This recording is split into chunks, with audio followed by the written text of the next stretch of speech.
Salam alaikum, Zulf Laoun, bonsoir.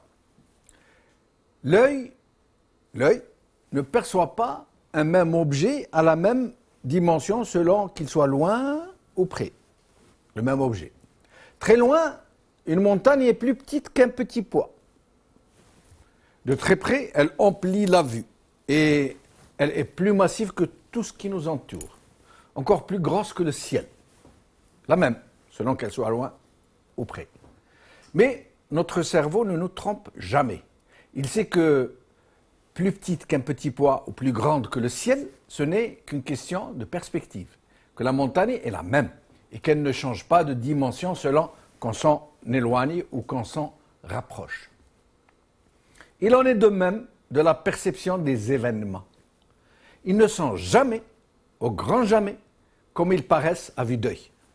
Ils ne sont jamais comme on veut nous les vendre, nous les fourguer, si je peux dire. Ils ne sont jamais comme nous voudrions nous-mêmes qu'ils soient. Et en matière politique, c'est pire que tout. Et plus ces événements se produisent dans des systèmes peu recommandables, plus ils sont aux antipodes de ce que les régimes au pouvoir cherchent à les montrer. Prenons l'exemple de ce projet de constitution que le régime algérien est en train de concocter pour nous autres. À entendre ce régime, à croire ses relais médiatiques, politiques, partisans, clients, ce n'est moins de rien qu'un réaménagement salutaire pour corriger des imperfections, peaufiner un processus qui se veut l'avènement d'un État civil, un véritable État de droit. Et tout est fait pour nous le montrer sous ce jour. Comme la montagne qu'on voit de loin, il tente de rapetisser ce qui est énorme en soi, à minimiser la portée de ce projet comme s'il n'était qu'un simple petit réaménagement. Mais quand ça l'arrange, ce régime, quand il cherche à obtenir l'adhésion des foules, alors il rapproche la montagne jusqu'à ce qu'elle submerge notre entendement. C'est comme ça que ça se passe. Et il y a fort à parier que la montagne ne va pas accoucher d'une souris. La montagne va accoucher d'une succession présidentielle qui ne se dit pas, mais qui était en gestation depuis des années maintenant. Le moment semble venu, et plutôt que d'y aller franco de port, de faire sortir à la lumière, de faire sortir du chapeau, celui qui est de toutes les façons le seul vrai patron du pays, le président à la place du président, depuis que son frère est débranché.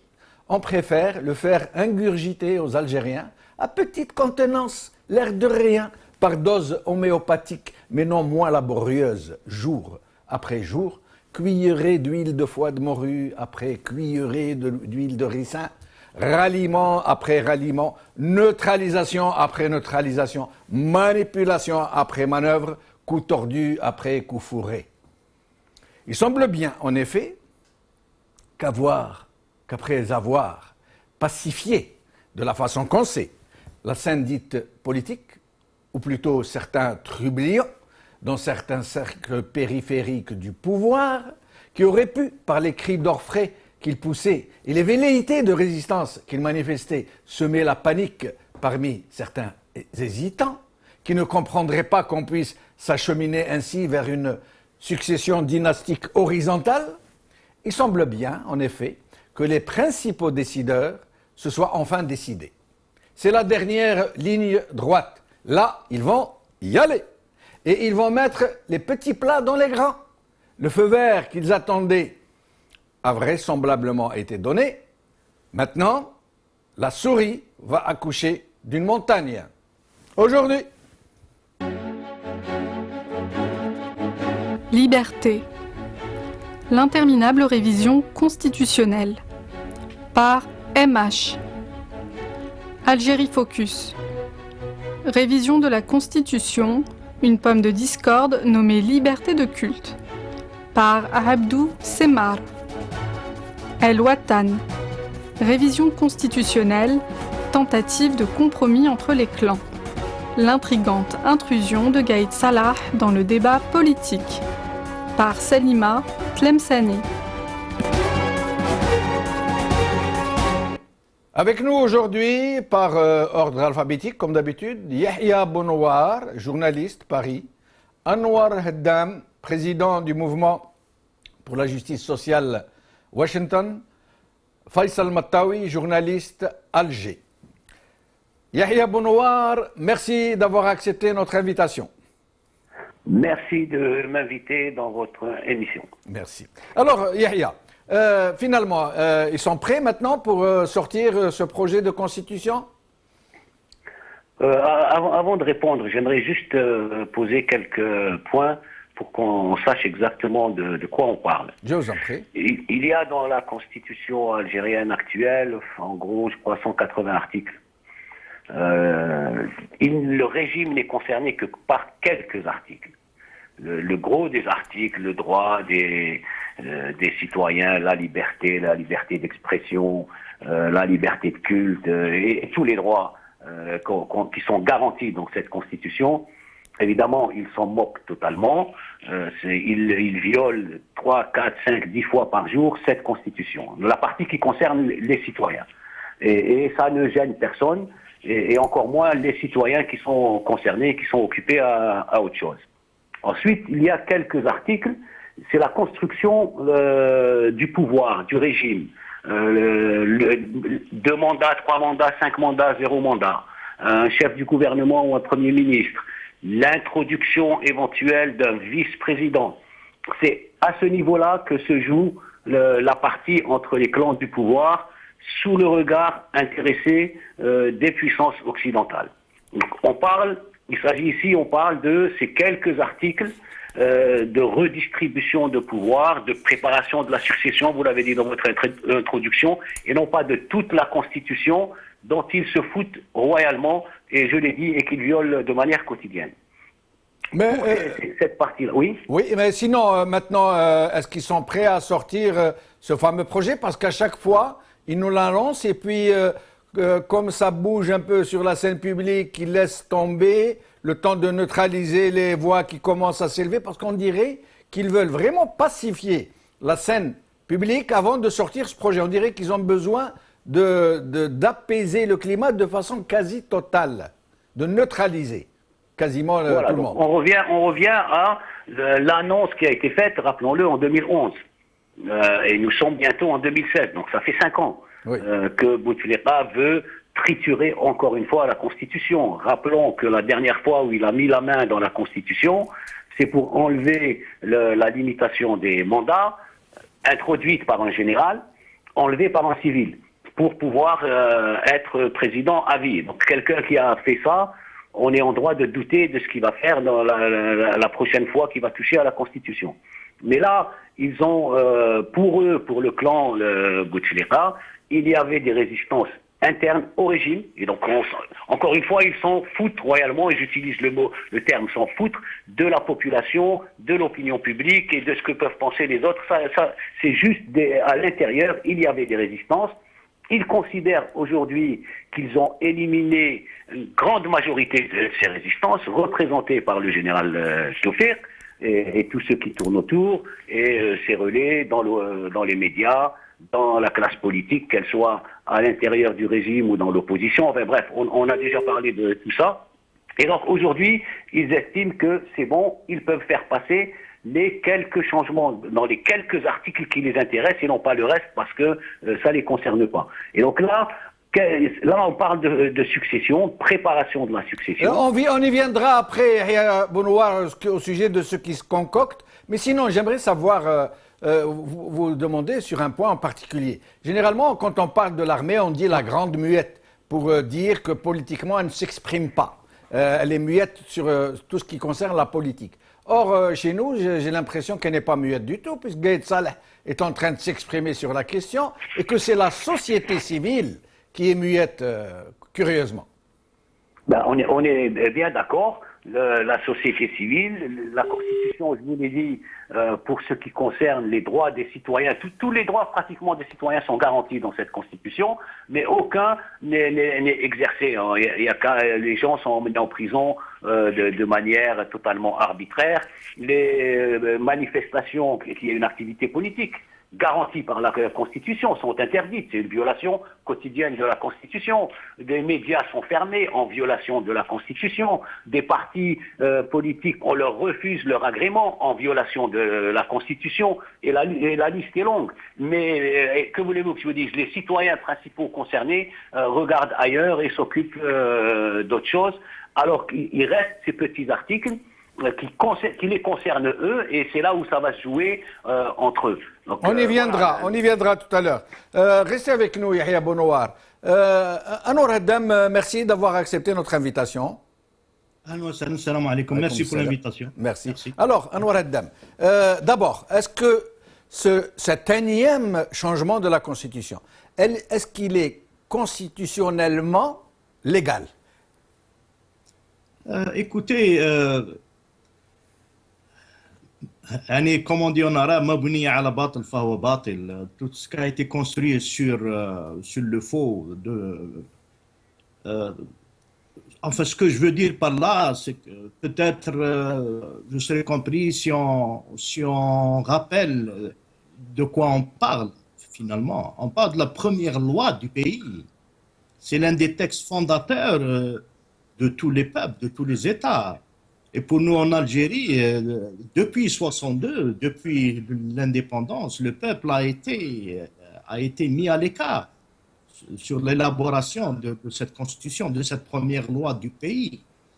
Et on voit cette étape maintenant, quand on parle de changement constitutionnel, etc., c'est encore une nouvelle étape dans cette voie, dans cette fuite en avant, et en essayant toujours non pas de refléter le choix du peuple, mais de refléter plutôt le rapport de force au sein des décideurs uniquement. Et d'après vous, qui est derrière cette volonté de changement de la Constitution? Est-ce le président lui-même? Est-ce son frère? Est-ce d'autres centres de décision? Est-ce un pouvoir occulte qu'on ne connaît pas, de l'étranger, de l'oligarchie patronale? Qui, selon vous? Vous savez, c'est Jamaldine, peut-être que justement ce pouvoir en place à Alger, il a une certaine manière de communiquer extraordinaire. Ainsi, on se trouve tous comme étant, comme si on était des porte-parole de ce pouvoir en place. C'est à lui de s'exprimer. Nous, ce qu'on voit, c'est que le rapport de force a permis, le rapport de force actuel, qui a permis ce nouveau développement. Mais lorsqu'on voit, moi ce qui m'intéresse, c'est d'éduquer notre peuple, qu'il voit bien, qu'il essaye de comprendre, il essaye d'analyser l'image à la télévision de ces gens-là, Bouteflika avec ces gens-là. Qui sont-ils? Qui leur ont donné le droit constitutionnel pour un tel changement de la Constitution? Ils ne reflètent pas du tout, mais pas du tout le choix du peuple. Ils ne reflètent pas les tendances au sein du peuple algérien. Donc, moi, ce que je veux dire, c'est que on peut appeler ça tout ce qu'on veut, mais c'est certainement pas une constitution démocratique, parce qu'une constitution démocratique doit émaner d'un processus démocratique et elle doit refléter le consensus au sein de la société dans sa diversité. Or, nous sommes vraiment loin de cela. À votre avis, depuis que le pouvoir montre ses muscles, cela fait maintenant plusieurs mois, il met des gens en prison, il ferme des journaux, il ferme des télévisions, il intimide les militants des droits de l'homme, il intimide la société civile, des hommes politiques, pour les réduire au silence. Est-ce en prévision des énormités qui seraient contenues dans ce changement qu'on nous annonce, changement constitutionnel? Moi, je suis de l'avis de ceux qui disent que ce pouvoir, je m'excuse du terme, s'en fout éperdument de la Constitution. Ce qu'il est en train de faire, justement, c'est d'essayer de donner une certaine image vers l'extérieur. C'est ce qui l'intéresse le plus. Parce qu'il y a une demande internationale pour qu'il y ait un semblant de démocratie dans nos pays comme en Algérie. Mais concernant moi, je crois que ce qui se passe vraiment en Algérie est très grave. Est très grave. Si on arrive à jouer avec la loi fondamentale, la première loi du pays, ça veut dire qu'on est loin, très très loin d'un état de droit.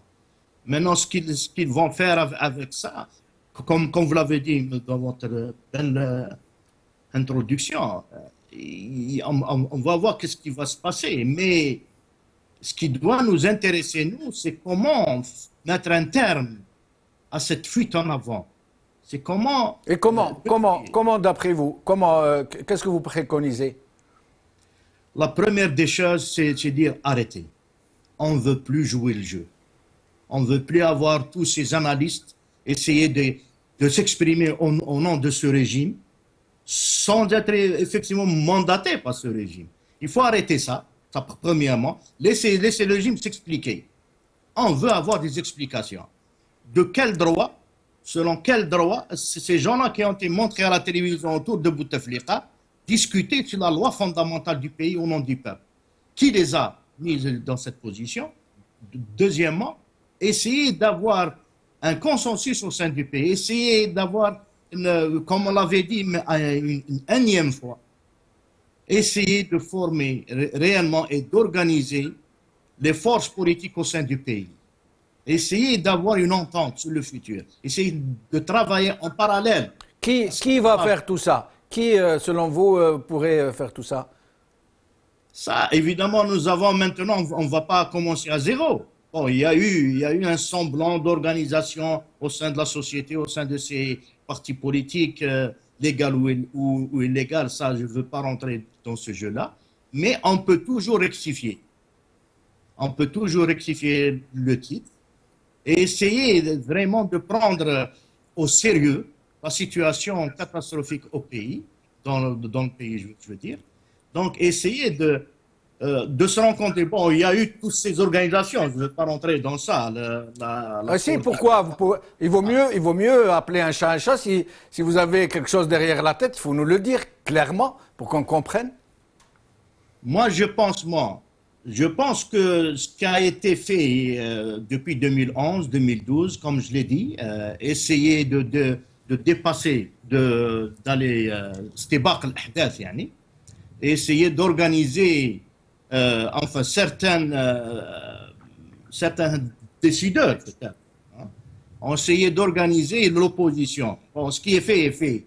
Maintenant, nous avons un fait. Il y a une entité, il y a la coordination de التشاور والتنسيق هذه, il y a la coordination pour la liberté et la démocratie. Peu importe comment elle a été formée, moi je le dis ça franchement. Maintenant, qu'ils rectifient le tir, qu'ils mettent sur la table ces questions fondamentales. Et en premier lieu, comment voit-on l'avenir? Comment voit-on une constitution qui reflètera vraiment le peuple algérien dans sa diversité? On se met d'accord sur ça. Bon, ils ont des titres, ils ont la coordination, etc. Travaillons sur ces points fondamentaux. Et après cela, on pourra, c'est le seul moyen, c'est de donner une véritable alternative. Restez avec nous, Anwar Haddam. Nous n'arrivons pas à joindre Faisal Moutaoui, nous essayons toujours. Je reviens à Yahya Bounoir. Yahya Bounoir, venons-en au fait. À votre avis, qu'est-ce qui se concocte dans ce projet de constitution qu'on nous cache? Parce que jusqu'à présent, cette mouture en préparation depuis des mois, personne ne nous a dit ce qu'il y a dedans. Et tout le monde s'en doute, bien sûr, vous vous en doutez vous-même. Mais dites-nous, d'après vous, ce qui se concocte et ce qui se cache, qu'on a tellement peur de dire aux Algériens. Alors, je suis un petit peu comme vous. Je ne sais pas, on est dans un système opaque. C'est le Kremlin de l'URSS, où quand il y avait un mot qui sortait, tout le monde était content. On ne sait pas du tout ce qu'il y a dedans. Ce qu'on sait, c'est qu'il y a des choses contre lesquels, à l'intérieur du régime, certains se sont élevés et qui ont payé dans le général Taufer, qui était un puissant parmi les puissants et qui était contre un certain nombre de choses. Lui savait ce qu'il y avait dedans. Il y a d'autres personnes qui savent et qui sont contre. C'est quelque chose selon ce qu'on dit, d'assez grave, qui permettrait à Bouteflika non seulement d'avoir dirigé le pays pendant 20 ans, mais de désigner celui qui le dirigera pour les 10, 15, 20 ans à venir. Donc c'est un demi-dieu qui décide du sort d'une nation quand il est vivant et même après sa mort. Donc quelque chose d'assez grave, mais dans le détail, oui, d'après ce que je sais, il s'agit de mettre dans la Constitution, de permettre à Bouteflika dans la Constitution de désigner un vice-président, et tout le monde sait que ce vice-président prendra la parole tant que Bouteflika est encore là, comblera le vide, mais surtout sera préparé pour diriger le pays après la disparition de Bouteflika. Ce qui est scandaleux, ça veut dire que le peuple n'a rien à voir là-dedans. Bon, mais le peuple n'a rien à voir là-dedans depuis l'indépendance. Donc on est dans perpétuer la mise à l'écart de la population, la mise à l'écart de l'opposition, la mise à l'écart de la société civile, vous en avez parlé tout à l'heure, donc que tout soit décidé dans le cercle qui considère qu'il est sorti vainqueur d'une guerre de clans et qu'aujourd'hui, il a le droit de décider de ce que sera l'Algérie dans les 10, 15 et 20 prochaines années. Ce qui est, mais est-ce que c'est bien Bouteflika qui est en train de décider? Est-ce que c'est bien lui qui, en cas de changement de la Constitution, va désigner ce fameux vice-président? Est-ce que c'est bien lui qui va décider qu'en cas de son décès, ce n'est pas un président du Parlement qui le remplacerait pendant 45 jours, le temps de préparer les élections, mais le vice-président, et qui ne le remplacerait pas le temps de préparer les élections, mais qui le remplacerait jusqu'à la fin du mandat initial? Est-ce que c'est bien Bouteflika qui déciderait de tout ça, si ça se vérifie, on a déjà abordé ce sujet dans vos émissions. Oui, en effet. Voilà, Bouteflika, le président, est isolé. Tout le monde sait dans quel état de santé il est. Il n'a vraisemblablement qu'un seul canal d'information dans lequel il a totale confiance, c'est celui de son frère. C'est son frère qui lui dit « celui-là est avec nous, il faut le nommer ministre, celui-là est contre nous, il faut l'enlever, tel groupe il faut l'isoler, tel groupe on doit le ramener », puisque lui-même n'est pas en capacité de savoir tout ça. Donc il n'a qu'un seul canal, si c'est lui qui décide. En bout de course, c'est lui qui doit signer ou faire semblant, mais quelqu'un même qui a toutes ses capacités mentales, mais qui ne reçoit d'informations que d'une seule personne, est isolé. Et donc c'est la personne qui lui amène des informations qui décide d'une manière ou d'une autre. Et ensuite, mais il y a une contradiction dans ce que vous dites. Il y a une contradiction. Oui. Si Bouteflika est dans une telle incapacité, ça veut dire au point où il ne peut même pas se renseigner, savoir ce qui se passe. Ça veut dire qu'il est dans l'incapacité de décider de quoi que ce soit aussi. Ça veut dire qu'il est complètement incapable de comprendre ce qui se passe, donc ce n'est pas lui qui décide, en fin de compte. Complètement incapable de comprendre, je ne le sais pas, mais complètement incapable d'accéder aux informations, c'est clair. Bouteflika ne peut pas prendre son téléphone et parler aux gens, il a perdu sa voix. Et donc, il ne reçoit pas les gens pour ne pas montrer à quel point il est malade. Donc, il n'y a que son frère qui rentre et qui sort. Qui voulez-vous qui donne des informations? Mais Yahya, François Hollande nous a dit qu'il a discuté avec lui pendant 2 heures de sujets très complexes. S'il est capable de discuter avec François Hollande pendant 2 heures sur des sujets divers, et il n'est pas le seul, président du Sénat, Ségolène Royal, Fabius, tout le monde nous a dit qu'ils ont discuté avec lui, qu'il maîtrise parfaitement la situation. Qu'est-ce qui l'empêche d'avoir accès à l'information, de savoir ce qui se passe? Premièrement, François Hollande, Laurent Fabius et tout cela défendent les intérêts Brahimi, Rennouchi. Oui, enfin, quel crédit accorder à Brahimi? En ce qui concerne les étrangers, ils défendent les intérêts de leur pays. Ils viennent en Algérie pour prendre des contrats. Et tant que Bouteflika assure le travail pour les contrats pour leurs entreprises et les intérêts de leur pays et de leur peuple, François Hollande a été élu par le peuple français, non pas par le peuple algérien. Il défend les intérêts du peuple français et de son pays, la France.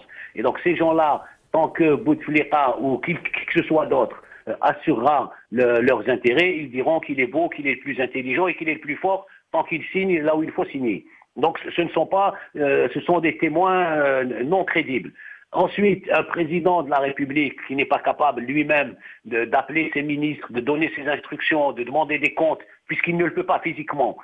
Donc il est dans l'incapacité d'avoir des informations. Même s'il décide, lui, c'est lui qui décide, il décide sur la base d'informations marginales, erronées, réduites, très réduites. Donc il est dans une incapacité physique d'exercer ses responsabilités. Avant de prendre des décisions, eh bien, on lit, on s'informe et on s'informe autant que possible, le plus nombre de personnes possible. On prend des informations partout avant de prendre une décision. Si on n'en prend que d'une seule personne, eh bien, on est prisonnier de cette personne. Aujourd'hui, il est prisonnier du manque d'informations qu'il a sur la situation du pays et sur la situation internationale. Ensuite, venir boire un thé avec un chef d'État étranger ou un ambassadeur et blablater 5 minutes sur une situation, ça je pense qu'il peut le faire, il a montré qu'il sait le faire. Le sujet, il n'est pas là, il est dans la gestion d'un pays. Est-ce qu'il sait quelle est la situation économique du pays? Est-ce qu'il sait quelle est la situation sociale du pays? Est-ce qu'il écoute? Il sait qu'il y a dans le pays des gens qui sont contre. Est-ce qu'il sait qu'il y a des gens qui s'opposent? Est-ce qu'il sait quels sont les vrais amis ou pas les vrais amis? Qui lui dit qui est avec lui, qui est contre lui? C'est son frère. Qui lui dit qu'il défend le pays, qui est contre le pays? C'est son frère. Il est en totale dépendance physique de son frère. Et donc, ensuite, une fois qu'il a pris des décisions, qui donne les décisions de Bouteflika? C'est son frère qui téléphone aux gens pour dire le président vous a dit cela, mais le président vous a dit cela et le président vous a dit cela. Que ça vienne de lui ou de son frère, qui va savoir si c'est vrai ou si c'est pas vrai? Puisqu'on est dans un système totalement opaque. Yahya Bounouar, on dit que dans les nouvelles dispositions, il y aura quelque chose au sujet de la liberté du culte. Quelque chose qui va être introduit, qui sera complètement nouveau, que les gens seront libres d'adopter le culte qu'ils veulent, etc. Est-ce, selon vous, une réelle ouverture constitutionnelle pour les droits des gens, ou est-ce, à votre avis, pour jeter un pavé dans la mare et occuper les gens ailleurs pendant que l'essentiel se passera en catimini? Mais ça existe déjà dans l'actuelle Constitution. Donc le droit de culte existe dans la Constitution actuelle. Chacun est libre de croire en ce qu'il veut. Évidemment, c'est pas pratique. Dans la pratique, c'est pas le cas.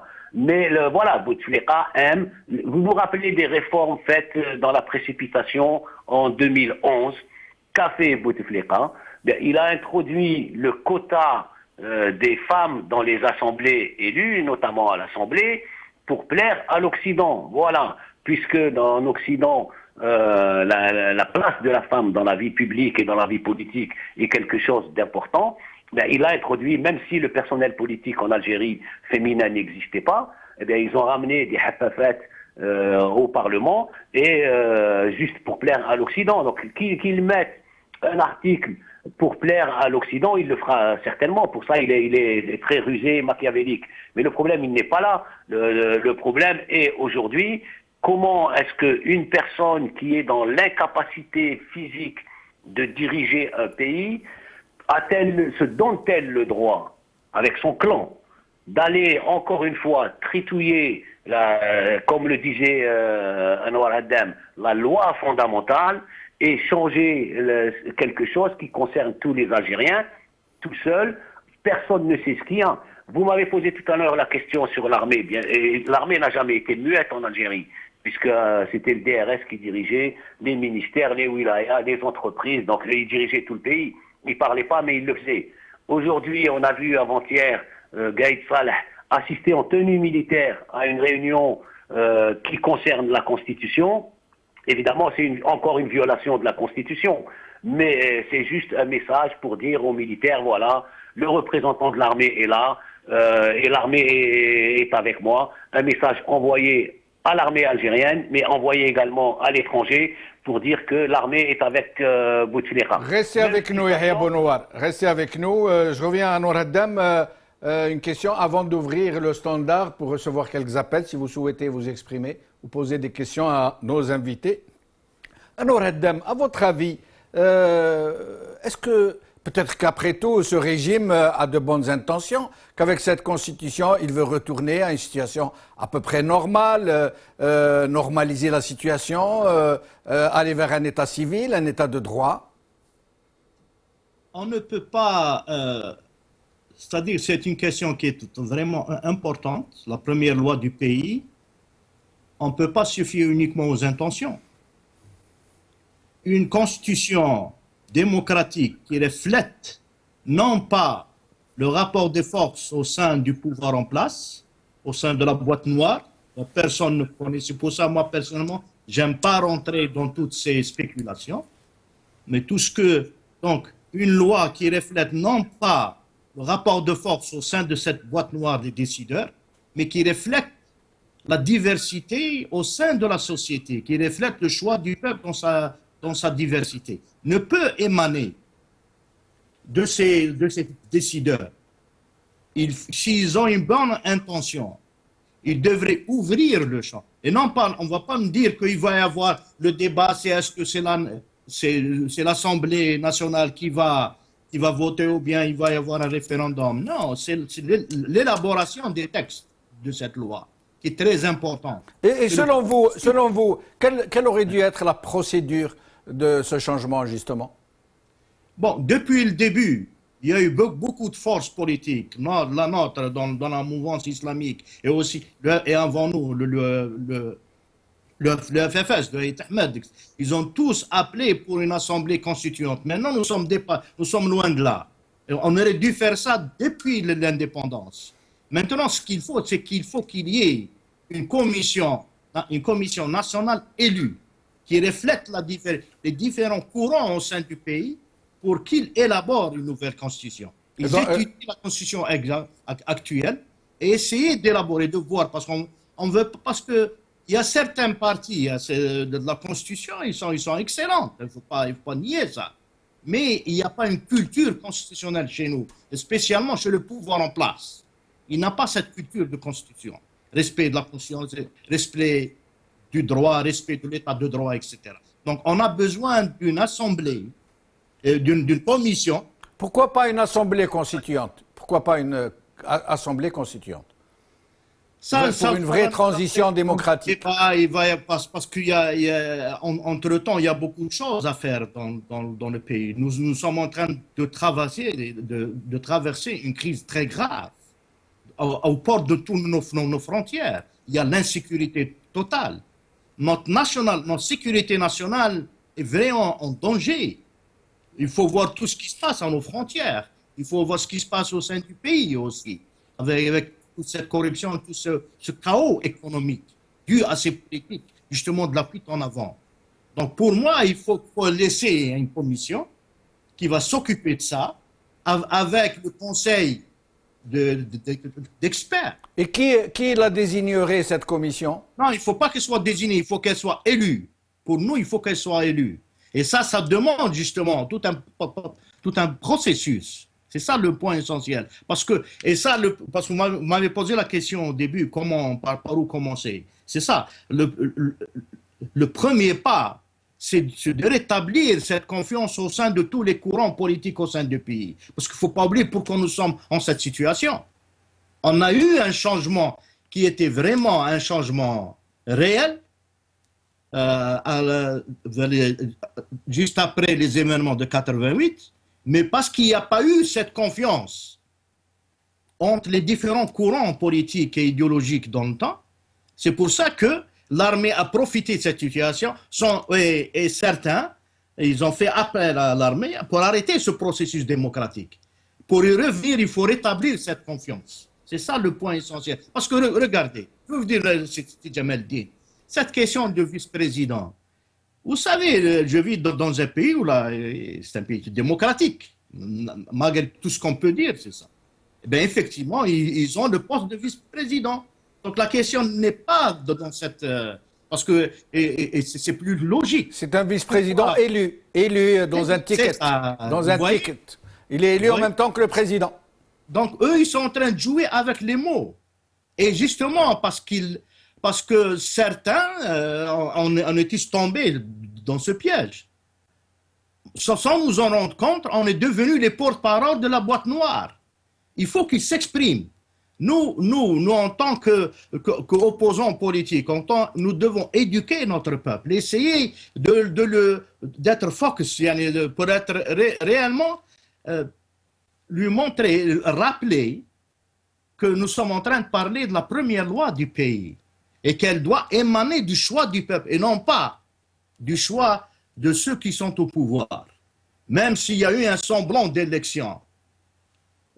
Et Anwar Haddam, le pouvoir est en train de s'exprimer via des porte-paroles officieux, à défaut d'être officiels, comme Tléba aujourd'hui, hier, il s'est exprimé, il a fait de la politique, il a dénoncé certains opposants qui font de l'ombre au patron du régime. Ils sont en train de s'exprimer à leur manière. Oui, mais nous, justement, on ne veut pas qu'il y ait des officieux, etc. Et en même temps, même des membres de l'opposition, à force de parler de scénarios, etc., le peuple se brouille. On est en train de brouiller le peuple. Il faut rappeler que le problème fondamental en Algérie, c'est la façon de diriger le pays, c'est la façon... C'est la façon de procéder en Algérie. Anwar Haddam, je vous interromps. Nous allons prendre quelques appels pour permettre aux gens de vous poser des questions ou de commenter ce que vous dites. Et nous revenons pour vous donner le mot de la fin à vous et à Yahya Bonouar. Alors avec nous, Karim Mentizi Ouzou. Je vous en prie, Karim. Oui, monsieur Jamal, salam alaikum. Wa alaikum salam, ahlan bik. Bon, je suis en train de regarder votre émission. Oui. Comme d'habitude, avec plaisir. Merci. Pardon. Sauf que là, j'ai entendu monsieur... Ah, je crois que nous l'avons perdu. Abdel Hafid, de France. Bon, d'abord, merci beaucoup pour cette occasion-là. Merci à vous. Et j'aimerais déjà parler sur le problème de la Constitution. Oui. En Algérie, c'est pas la Constitution qui est le problème, mais en fait, c'est l'application. C'est l'application de la Constitution. Même si on essaye de magouiller, de faire des trucs qui peut-être qui vont faire mal au peuple dans la Constitution, oui. Quand on applique la totalité de la Constitution, je crois qu'il y aura un développement, il y aura un progrès quand même. Merci beaucoup. Merci beaucoup. Makhlouf de Tizi Ouzou, je demanderai aux téléspectateurs d'abréger un peu pour pouvoir passer le maximum. D'accord. Bonsoir, monsieur Benchenouf, à vous inviter. Nous, ce n'est pas le moment de parler de constitution, de révision de constitution. D'abord, nous sommes dans un état de non-droit. Le deuxième point, la réunion d'hier, pour moi, en tant que militant politique averti, c'est un mini-conseil du Haut Conseil de sécurité. Donc aujourd'hui, nous assistons, c'est-à-dire un passage du système féodal avec une allégeance, c'est-à-dire l'assimilation de cette opposition improductive. Merci beaucoup. Mohamed de Londres. Mohamed de Londres. Mohamed de Britannia. Mohamed de Grande-Bretagne. Est-ce que Mohamed est avec nous?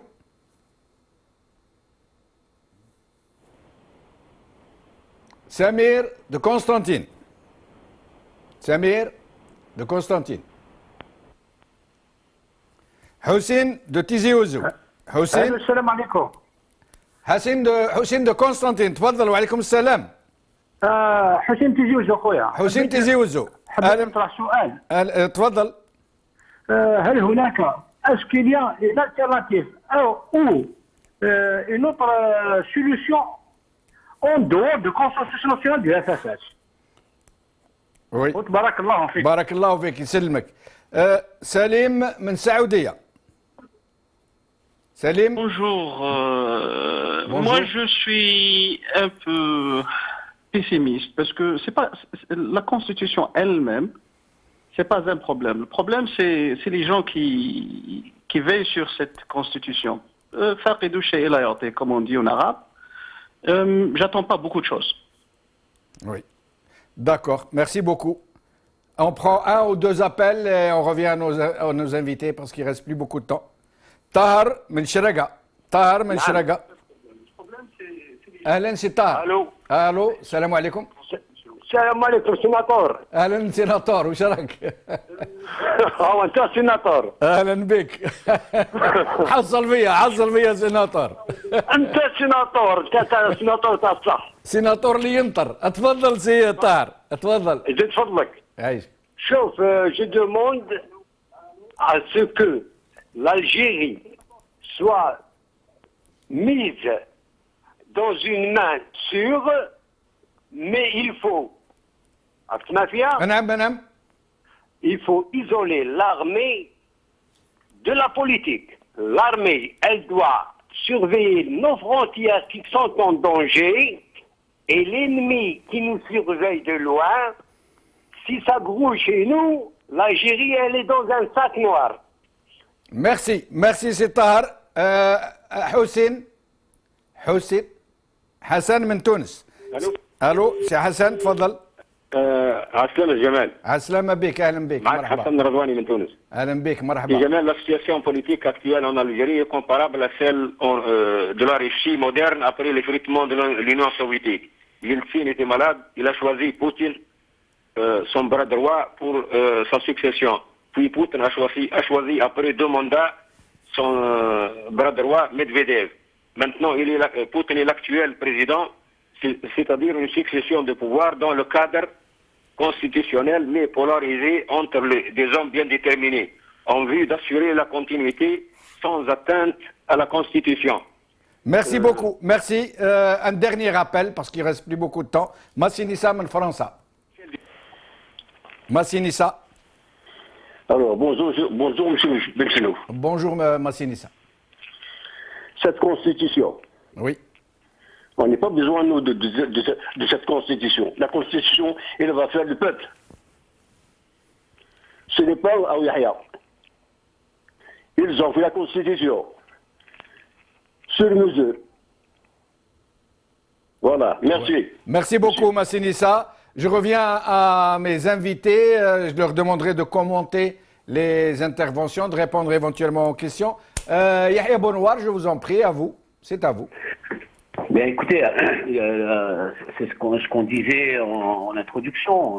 On voit à travers les intervenants qu'il n'y a pas un problème de constitution en Algérie. Il n'y a pas urgence à changer la constitution. L'urgence, c'est d'abord à commencer à respecter celle qui existe, même si elle est imparfaite, mais rentrer dans ce que disait tout à l'heure aussi Anwar Haddam, dans la culture du respect de la constitution. Donc changer des constitutions tous les 4-5 ans que personne ne respecte, à commencer par ceux qui la changent, ne sert à rien. Il faut d'abord que les dirigeants apprennent eux-mêmes à respecter la Constitution et puis apprennent aux citoyens à respecter la Constitution, mais également à exiger des droits constitutionnels. Quand on a un droit constitutionnel, celui de participer à la vie politique, eh bien on participe, c'est écrit dans la Constitution. Or, ni les dirigeants, ni les citoyens, les uns ne la respectent pas et les autres n'exigent pas qu'elle leur soit appliquée dans leurs droits. Donc les gens ont compris, les citoyens ont très bien compris que ce n'est pas un problème de texte, c'est une culture. Respecter les textes. Mais Yahya, vous n'êtes pas étonné que ce régime n'entende pas les gens? Vous savez que nous, quand on ouvre le standard, c'est du direct. Hein. On ne choisit pas les gens. Ils appellent, on les prend sans les connaître. Et ils sont tous unanimes, ils sont tous amers, ils sont tous en train de dénoncer cette farce. Et le régime, il n'écoute pas, il n'entend pas ces gens? Ben, le régime, il considère depuis toujours qu'il y a dans la société 5, 10, 15, 20% de gens qui s'intéressent à la vie politique et qui réfléchissent et qui ont des avis et que tout cela constitue pour eux les opposants, ceux qui les aiment pas et tout, et que le reste, les 80% qui restent, il y a une partie qui soutient le régime, ça aussi il faut le reconnaître, mais que le gros de la population et de la société ne se mêle pas, et ils considèrent que tant que ce gros ne se mêle pas, il est avec eux. Tant que ces gens-là ne se révoltent pas, donc ils sont avec nous, autrement dit, on fait ce qu'on veut. Et d'ailleurs, vous les avez vus comment ils traitent quand vous entendez le chef du FLN, Saadani, parler de l'opposition comme s'il parlait de microbes. Donc ils traitent les gens comme rien du tout parce que le gros de la société ne s'intéresse pas et ne bouge pas et accepte que ses droits politiques, mais maintenant économiques, financiers, soient violés tous les jours. Les gens se taisent, on leur prend leur argent, on le jette dans des projets, alors que c'est l'argent de leurs enfants, pour éduquer leurs enfants, pour l'avenir de la nation, et les gens se taisent et s'occupent d'autres choses. Donc ils considèrent que c'est une petite minorité et que par conséquent ils peuvent faire ce qu'ils veulent. Voilà. Merci Yahya. Restez avec nous jusqu'à la fin de l'émission. Je reviens à Nour Haddam. Des commentaires sur les interventions de nos téléspectateurs? Oui, merci. Tout d'abord, je remercie tous les intervenants. Merci. Ils ont bien dit que ce n'est pas un problème de texte, mais c'est un problème d'application du texte. Il y a eu aussi qu'il faut reconnaître que nous vivons dans un état de non-droit. Dans un état de non-droit, on ne peut pas avoir une constitution démocratique, une véritable constitution, une loi fondamentale du pays, la première loi du pays. Donc, et qu'il y a quelqu'un qui a posé la question concernant le projet du FFS. Bien sûr, il y a aussi le projet du FFS, il y a la CLDT, et avant tout cela, je rappelle, il y avait aussi le projet du contrat national qu'on a réussi à avoir bien avant que les choses se détériorent en Algérie. Donc la question, c'est pas c'est pas un manque d'idées, nous en avons, alhamdoulilah, en Algérie. Le problème, c'est la situation politique en Algérie, la scène politique en Algérie qui est verrouillée. Donc c'est ça. Donc, et comment faire ça? C'est en changeant le rapport des forces au sein de la société, le rapport des forces au sein du pays. Donc pour cela, il faut que nous essayons de montrer et d'éduquer, on dit ça en anglais, je ne sais pas si ça a le même sens en français, notre peuple sur comment les pays qui se respectent et qui respectent leur peuple ont élaboré leur constitution. Ce n'est pas normal qu'il y ait une élite ou il y a un groupe qui décide sur la constitution du pays. Il faut que ça doit se faire au sein, qu'elle doit émaner d'une manière démocratique de la part de tous les représentants du peuple dans sa diversité. Et pour cela, nous avons besoin de certaines étapes. Premièrement, comme je l'ai dit vite fait, comme j'ai dit, il faut rétablir la confiance entre les différents courants politiques en Algérie, idéologiques.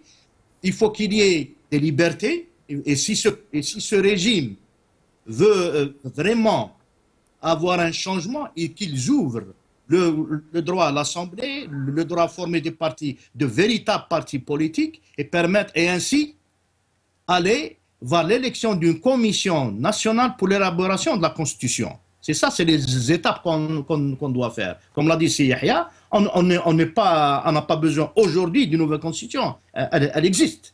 Bien qu'elle a été élaborée d'une manière inconstitutionnelle, mais elle existe. Les textes sont bons en général. Mais même s'ils veulent changer, parce que ce n'est pas la fin.